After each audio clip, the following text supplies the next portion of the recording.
ating katanungan ngayon, ulitin lang natin, posible nga ba talaga na maging magkaibigan ang dating magkasintahan? Sir Janzy, palagay mo, posible nga ba for you? Pwede.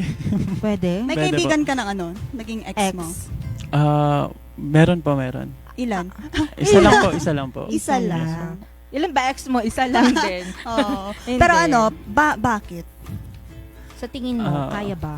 Bakit? Kasi hindi po kami para sa isa't isa eh. So, pinili na lang siguro namin maging kaibigan. From magkaibigan, naging magkaibigan. Ikaw, Ma'am Vanessa, for you, possible ba na maging friends kayo ng ex mo? Okay, so far wala pa eh.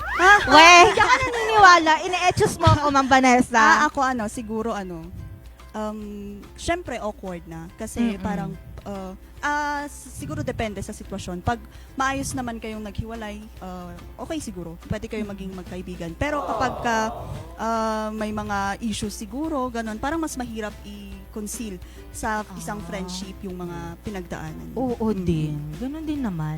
Sa akin naman, well, it depends rin talaga.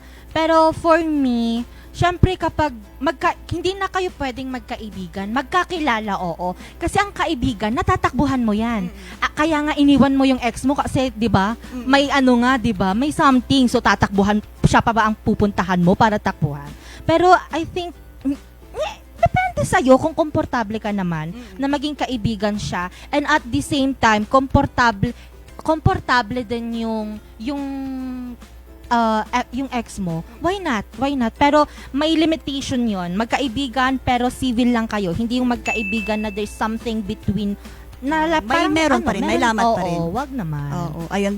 Sa akin siguro mas possible pa na maging magkasintahan yung magkaibigan kaysa yung maging magkaibigan yung dating magkasintahan. Oo din. Ayun, lalim mo. Doon parang may pinaghuhugutan ka, Ma'am Vanessa. Wala naman, dito lang. Parang may pinaghuhugutan ka. Baka Wala mamaya naman. puntan tayo dito ang patrola. Hindi. Ayan. Natawa ako dun sa sinabi kong puntahan tayo ng patrol dito. Ayan, Miss